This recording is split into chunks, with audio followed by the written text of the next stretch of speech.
So our movie guy, Will Meyer, is here to tell us what to see, skip, or rent. So everybody's talking about it. I think you may have heard of it, Star Wars. It's this little independent film that not many people have heard of. No, I'm just kidding. Everybody, is talking about this movie. It's already breaking box office records. Had the opening day ticket sales record with 125 million on Friday. It's made 250 million globally, and it looks like it may be the biggest opening weekend ever for a movie. So it's just insane. So the movie everybody's talking about, everybody's seeing. It feels kind of like back in 1977 when the original came out. It was unlike anything anyone had ever seen before, and that movie really just changed the face of cinema. It had a couple of good sequels, and then 20 years later some prequels, which fans demanded, but now they're thought to be pretty bad. And so the thought was if they were ever going to make another sequel, somebody needed to come and right the wrongs of those prequels. So cue J.J. Abrams. He's the guy behind Alias and Lost, and he also made the Star Trek movies a few years ago, which were really good. They were reverent of the original while standing on their own, and so I think the thought was if anybody could achieve the same effect with Star Wars, it's him. So and he had a lot of really high expectations, but he fully delivers with this, and really rights a lot of the wrongs of those prequels. One, this movie doesn't take itself very seriously, which is a good thing. There's not a lot of really agonizing details and complex plot that's really dull. Instead, this movie remembers to have fun. From the opening scene, there's a lot of really clever and well-timed jokes, and that just sets the tone for the rest of the movie, which is playful and fun. There's a lot of laughs, and they don't just come from Han Solo. A lot of the young guys get to make us laugh as well, and that's another important thing. There's relatable characters in this movie. They're all distinctive. They have their own personalities.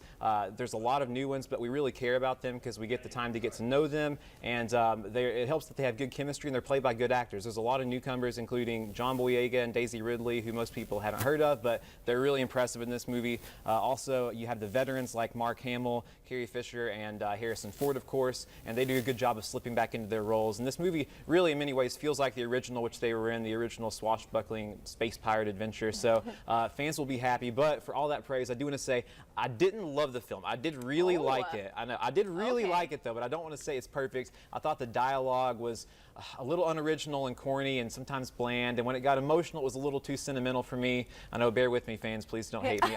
Like but I have to be honest, yeah. And then also, while I thought a lot of the new characters were really well fleshed out, some of the minor ones kind of got left by the wayside and were really one-dimensional. But overall, really fun, a lot of good action, a lot of really just good humor as well. And I think that this was reverent of the original films while standing on its own. It's a confident film and a confident step in the right direction for the franchise. So it's still definitely a see it.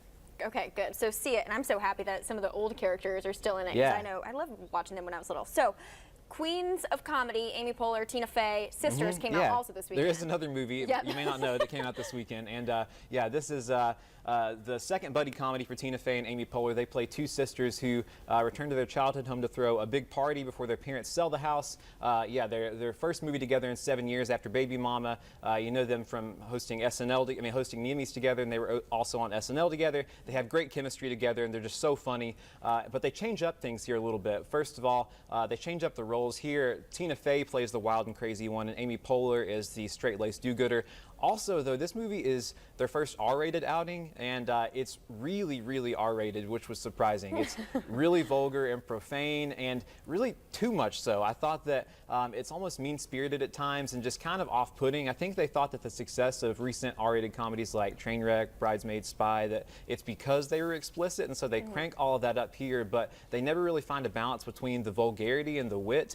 But there is wit here. They're so funny together that if you go see this movie, I promise you're gonna laugh. But other times I was just cringing. There's too much just potty humor and just bad slapstick. But when they do get to just get those two in a room alone together and just have witty banter back and forth, it is really funny. So, you are going to laugh if you see this movie, but I can't, in good conscience say pay $10 to see it in the theaters. I would say rent this at home. Okay, so definitely never bring the kids to this movie. No, and very quickly, Trumbo, small independent film. This is a movie that's based on a true story about a screenwriter in the 40s named Dalton Trumbo, who was one of the best in Hollywood, but he and other artists were jailed for their political beliefs and blacklisted. So this is a fascinating true story about this this guy who was blacklisted, and so he had to write a lot of movies, you know, and using pseudonyms, and he won Oscars doing so. But unfortunately, they gave this movie to a comedy director who'd made Austin Powers and Meet the Parents, and he just doesn't know how to handle the material, and so it's not dramatic and kind of dull. The performances are really good, though. Bryan Cranston was nominated for a Golden Globe for this. Thought he was really good, and there's some good moments, and the story is interesting enough that I can say rent it. But yeah, this is one to definitely watch at home. So passionate about your movies, and Yeah. we love when you come by. You can Thanks. talk forever, but we do have to move on. Thank you so much for Thank coming you. by.